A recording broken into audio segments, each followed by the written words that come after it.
अस्सलामुअलैकुम। इन्फो के गोदाम में एक बार फिर से खुश आमदेद। प्यारे दोस्तों, आज की वीडियो में हम आपको सैर करवाएंगे यूरोप के एक ऐसे खूबसूरत मुल्क की कि जहां जाने का ख्वाब दुनिया भर के लाखों लोग देखते हैं और यहां तक पहुंचने के लिए तो बहुत से लोग डंकी जैसा खतरनाक सफर भी करते हैं, जिसमें तकरीबन 95% लोग अपनी जान से भी हाथ धो बैठते हैं। लेकिन इस मुल्क का जुनून फिर भी कम नहीं होता। एक ऐसा मुल्क है जिसका एक ऐसा शहर भी है जिस पूरे शहर में एक भी सड़क नहीं है और एक जगह से दूसरी जगह जाने के लिए कश्तियों का इस्तेमाल किया जाता है। और एक ऐसा मुल्क जो किसी दौर में दुनिया की सुपर पावर हुआ करता था। जी हाँ, आज हम आपको लेकर चलेंगे इटली की तरफ और दिखाएंगे वहाँ के लोगों की जिंदगी गुजारने के अंदाज, इस मुल्क की खूबसूरती, इसकी तारीख और इसके अलावा और भी बहुत से ऐसे राज बताएंगे जो आपको हैरान कर देंगे। तो चलिए जल्दी से बगैर किसी ताखीर के अपनी इस वीडियो को शुरू करते हैं। लेकिन इससे पहले वीडियो को लाइक, शेयर और चैनल को सब्सक्राइब जरूर कर लें। इस मुल्क का ऑफिशियल नाम इटालियन रिपब्लिक है और ये दुनिया के कदीम तरीन और तारीखी ममालिक में शुमार होता है। ये मुल्क जनूबी यूरोप में बहरा रोम के किनारे आबाद है और इसके चारों तरफ खूबसूरत पहाड़, सरसब्ज मैदान और नीला समंदर मौजूद है। इसी वजह से यहाँ का मौसम भी बहुत खुशगवार रहता है। गर्मियों में हल्की गर्मी और सर्दियों में ठंडा मौसम यहाँ की खूबसूरती को और बढ़ा देता है। इस मुल्क का टोटल एरिया तकरीबन 3,01,230 मुरब्बा किलोमीटर है और रकबे के लिहाज से ये दुनिया के ममालिक में तकरीबन 73 नंबर पर आता है। जबकि अगर यूरोपीय ममालिक की बात करें तो रकबे के लिहाज से उनमें ये तकरीबन 9 नंबर पर शुमार होता है। अब अगर बात करें इसकी टोटल आबादी की तो ये तकरीबन 59 मिलियन लोगों का घर है और आबादी के लिहाज से ये दुनिया का 25वां सबसे बड़ा मुल्क है। जबकि यूरोपीय ममालिक में ये 5 नंबर का बड़ा मुल्क शुमार होता है। इटली की सरहदें 4 बड़े यूरोपीय ममालिक से मिलती हैं, जिनमें फ्रांस, स्विट्जरलैंड, ऑस्ट्रिया और स्लोवेनिया शामिल हैं। इसी वजह से यहाँ से मुख्तलिफ यूरोपीय ममालिक तक सफर करना भी आसान होता है। दोस्तों, इस मुल्क की सबसे हैरानकुन बात यह है कि इस मुल्क के अंदर भी 2 आजाद मुल्क मौजूद हैं। जी हाँ, आपको ये सुनकर थोड़ी सी हैरत हुई होगी, लेकिन ये बिल्कुल हकीकत है। एक मुल्क का नाम है वेटिकन सिटी और दूसरे का नाम है सान मरीनो। इनमें भी वेटिकन सिटी पूरी दुनिया के ईसाइयों के लिए बहुत ही अहम और मुकद्दस तरीन मरकज समझा जाता है, क्योंकि यहाँ पर दुनिया भर के कैथोलिक ईसाइयों के रूहानी पेशवा यानी पोप फ्रांसिस रहते हैं। इसके अलावा भी इस जगह के बारे में और भी बहुत सी हैरानकुन बातें आपको आगे वीडियो में बताएंगे। इटली में कम से कम तनख्वाह आमतौर पर तकरीबन 1,600 यूरो माहाना के करीब होती है, जबकि बहुत से कामों में लोगों को घंटे के हिसाब से भी पैसे दिए जाते हैं और कम से कम औसतन 9 यूरो फी घंटा होता है। यही वजह है कि दुनिया भर के लोग यहाँ काम करने की ख्वाहिश रखते हैं। अगर कोई शख्स हुनरमंद हो, मेहनती हो और काम सीखा हुआ हो तो इसके लिए यहाँ अच्छे मौके मौजूद होते हैं। इटली के लोग आमतौर पर जज्बाती तबीयत के होते हैं, लेकिन साथ ही दिल के बहुत साफ और मेहमान नवाज भी समझे जाते हैं। ये अपने खानदान से बहुत मोहब्बत करते हैं और अक्सर लोग अपने खानदान के साथ वक्त गुजारना पसंद करते हैं। दोस्तों, दुनिया को नया फैशन देने वालों में भी इटली का नाम सबसे ऊपर आता है। इसी वजह से इटली को फैशन का मरकज भी कहा जाता है। यहाँ के लोग लिबास, जूतों और स्टाइल पर बहुत तवज्जो देते हैं। इटली के मशहूर शहर मिलान को दुनिया का सबसे बड़ा फैशन हब समझा जाता है, जहां हर साल बड़े बड़े फैशन शो मुनाकिद होते हैं। इटली यूरोप के सबसे बड़े सनती और तरक्की याफ्ता ममालिक में शुमार होता है और मैन्युफैक्चरिंग के मैदान में इसका नाम बहुत बड़ा है। ये मुल्क अपनी आला क्वालिटी, जदीद टेक्नोलॉजी और डिजाइन की वजह से आलमी मईशत में खास मकाम रखता है। अगर गाड़ियों की सनत की बात करें तो इटली दुनिया के मशहूर ब्रांड्स का घर है, जिनमें Ferrari, Lamborghini, Maserati, Alfa Romeo और दुकाती शामिल हैं। ये कंपनियां दुनिया भर में स्पोर्ट्स कार, लग्जरी गाड़ियां और मोटरसाइकिलों के लिए मशहूर हैं। मशीनरी और इंजीनियरिंग के शोबे में भी इटली बहुत आगे है।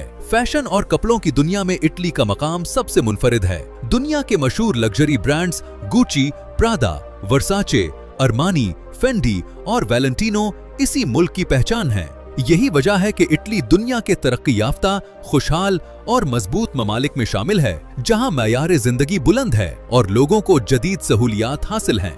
दोस्तों, इटली में ज्यादातर लोग मसीही मजहब से ताल्लुक रखते हैं, जिनमें कैथोलिक फिरका सबसे बड़ा है, जो कि टोटल आबादी का तकरीबन 78% बनते हैं। मुसलमानों की तादाद तकरीबन 5% के करीब है, जबकि कुछ लोग किसी भी मजहब से ताल्लुक नहीं रखते। इसके अलावा हिंदू, सिख, बुद्ध और दूसरे मजाहिब के लोग भी यहाँ आबाद हैं। इटली आला क्वालिटी की शराब बनाने के लिए भी दुनिया भर में मशहूर है। यहाँ मुख्तलिफ इलाकों में अंगूर की काश्त बहुत ज्यादा होती है और इन्हीं अंगूरों से मशहूर वाइन तैयार की जाती है। इटली के कई इलाके अपनी वाइन के लिए जाने जाते हैं, जिनमें टस्कनी खास तौर पर मशहूर है। यहाँ के खूबसूरत खेत, पहाड़ और अंगूर के बागात सयाहों को अपनी तरफ खींचते हैं।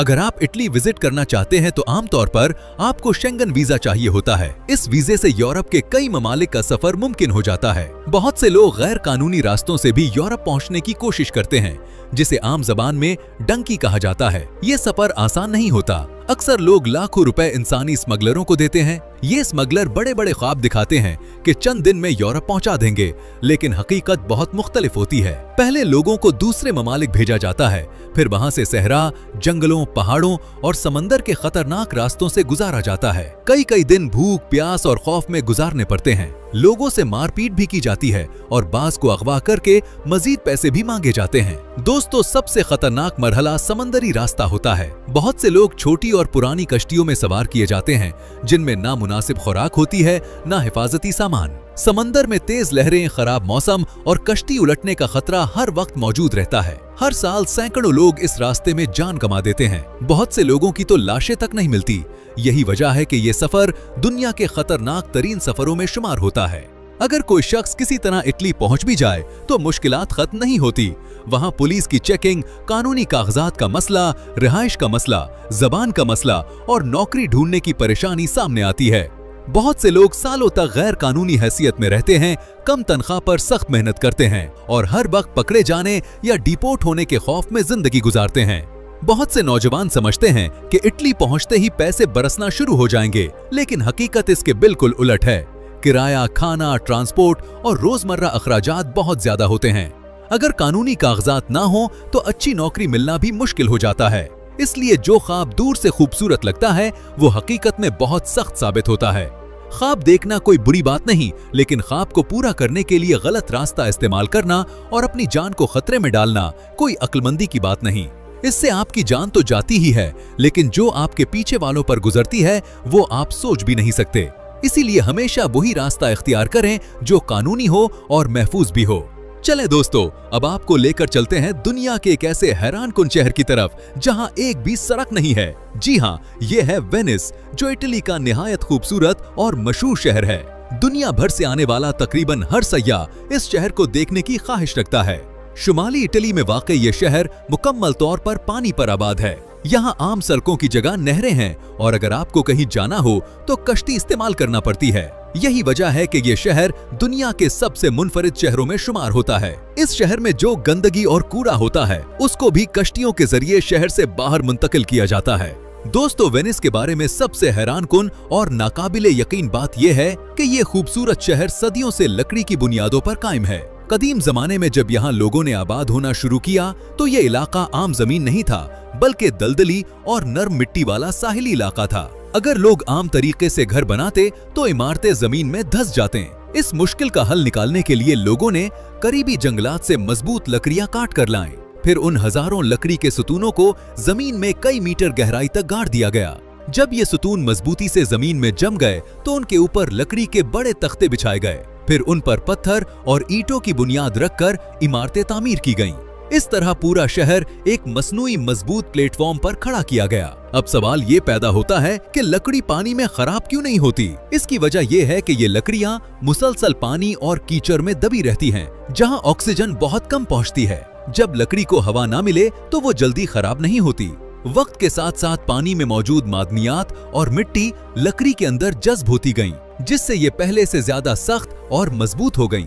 वेनिस में लाखों नहीं बल्कि करोड़ों लकड़ी के सुतून इस्तेमाल किए गए थे, क्योंकि सिर्फ एक दो इमारतें नहीं बल्कि पूरा शहर उन्हीं बुनियादों पर खड़ा है। बड़े बड़े महल्लात, गिरजाघर, मार्केटें और रिहायशी इमारतें सब उन्हीं लकड़ी के सहारे कायम हैं। यही वजह है कि वेनिस को इंसानी अक्ल, मेहनत और इंजीनियरिंग का अजूबा कहा जाता है। हर तरफ पानी, खूबसूरत पुल, तारीखी इमारतें और कश्तियों की आमदोरफ्त एक अलग ही मंजर पेश करती है।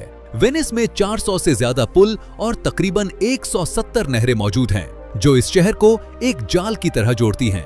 दोस्तों, मशहूर सयाह और ताजिर मार्को पोलो का ताल्लुक भी इसी शहर से था, जिसने दुनिया के कई इलाकों का सफर किया और तारीख में अपना नाम बनाया। लेकिन एक फिक्र की बात भी है, वेनिस को पानी बढ़ने के मसले का सामना है।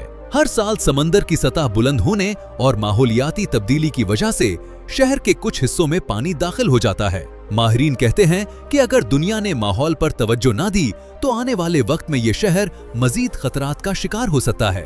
हर साल करोड़ों सयाह इटली घूमने आते हैं क्योंकि ये मुल्क खूबसूरती, तारीख, कदीम इमारतों और मशहूर शहरों से भरा हुआ है। यहाँ के लोग खुद भी अपने मुल्क के मुख्तलिफ शहरों, साहिलों और तारीखी मकामात पर घूमने फिरने जाते हैं क्योंकि इटली के लोग जिंदगी को खुशी से गुजारने पर यकीन रखते हैं। पाकिस्तान से इटली की फ्लाइट मुख्तलिफ सीजन और एयरलाइन के हिसाब से बदलती रहती है, लेकिन आमतौर पर 2 से 2.5 लाख रुपए में आराम से मिल जाती है।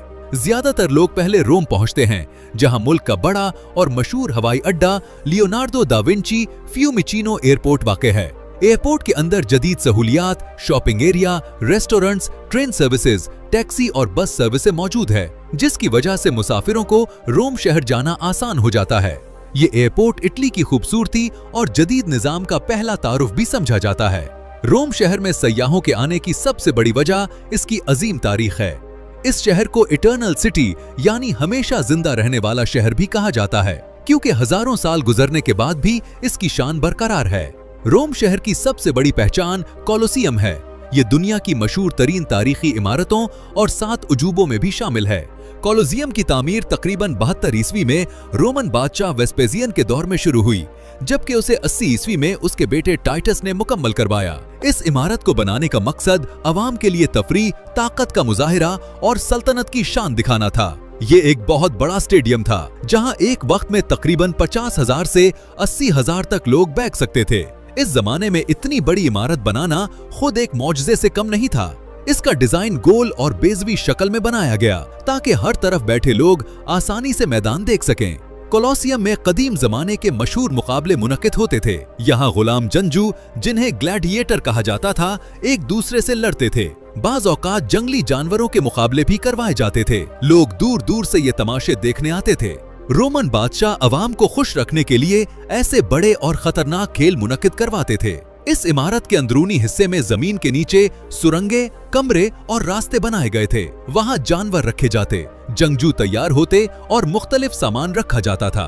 फिर अचानक दरवाजे खुलते और मुकाबला शुरू हो जाता। ये निजाम इस दौर की जबरदस्त इंजीनियरिंग का सबूत था। कोलोसियम की तामीर में पत्थर, कंक्रीट और लोहे का इस्तेमाल किया गया। इस वक्त जदीद मशीनें मौजूद नहीं थी।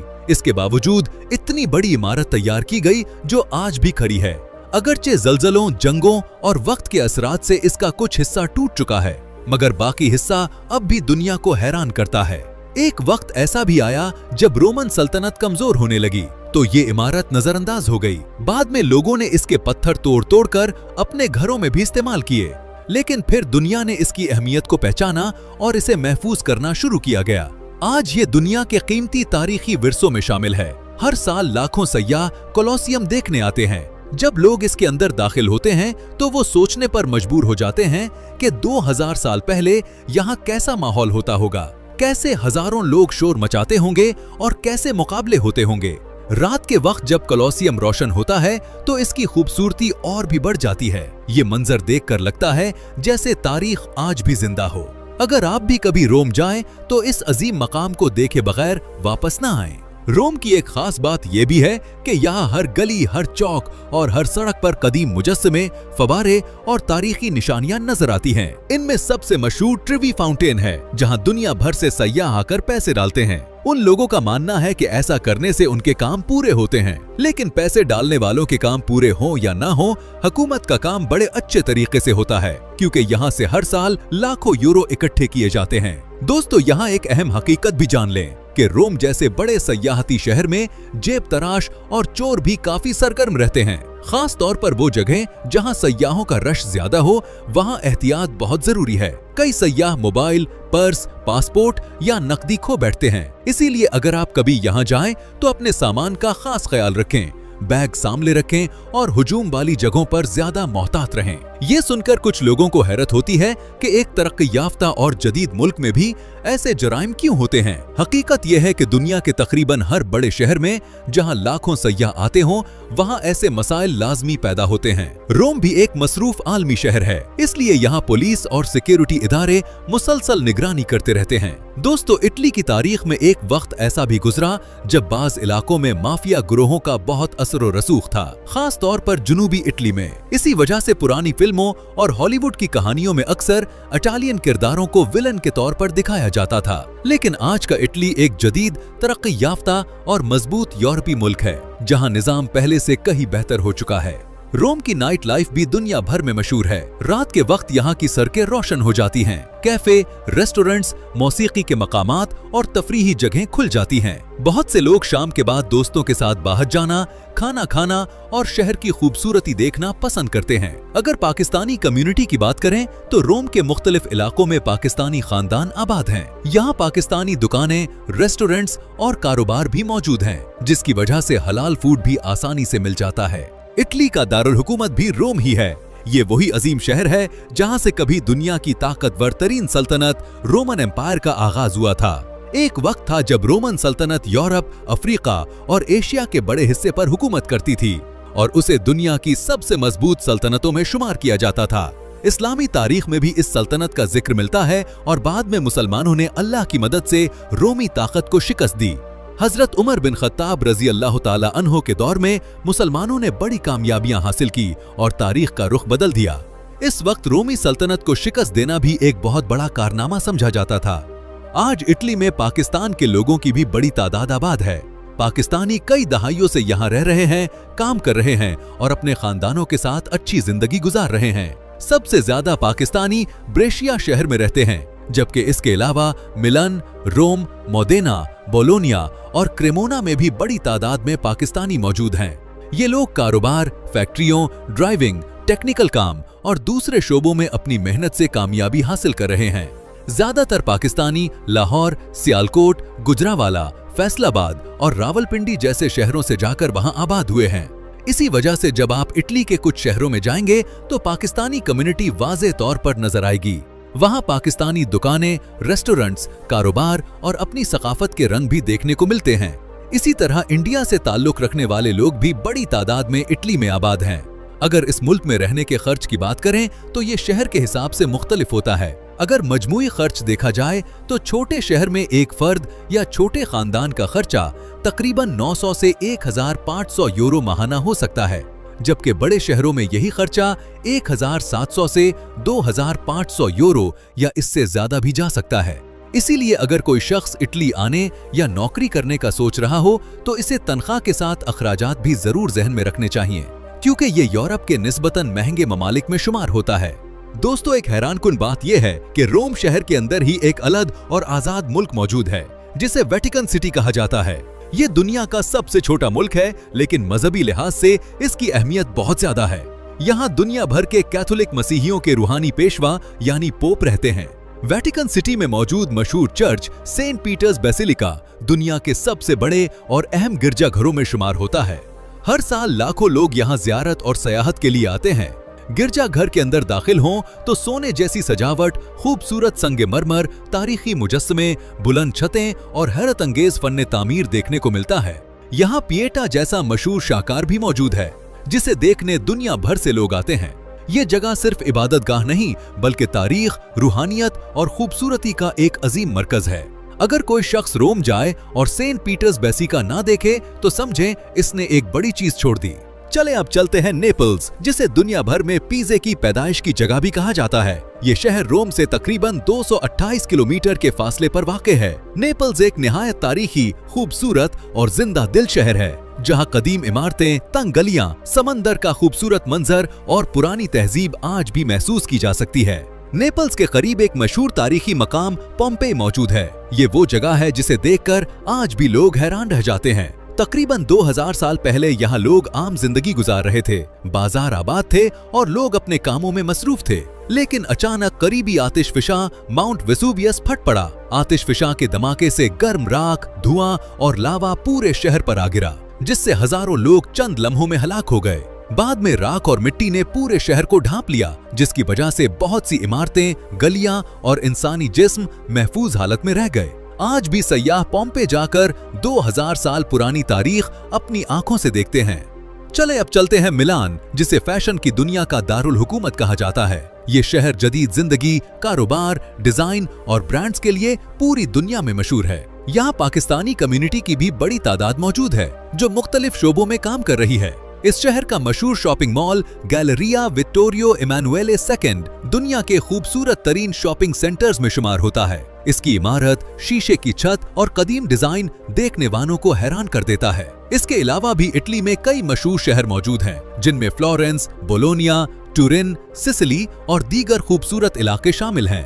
हर शहर की अपनी अलग पहचान, तारीख और खूबसूरती है। दोस्तों, अगर आप चाहते हैं कि इटली के मुख्तलिफ शहरों पर अलग अलग तफसीली सीरीज बनाई जाए तो कमेंट में जरूर बताएं। तो दोस्तों, ये थी आज की हमारी दिलचस्प वीडियो। आपको ये वीडियो कैसी लगी कमेंट में जरूर बताइएगा और नए दोस्तों से गुजारिश है कि हमारे चैनल को सब्सक्राइब और वीडियो को लाइक जरूर करें। मिलते हैं अगली वीडियो में, तब तक के लिए अल्लाह हाफिज।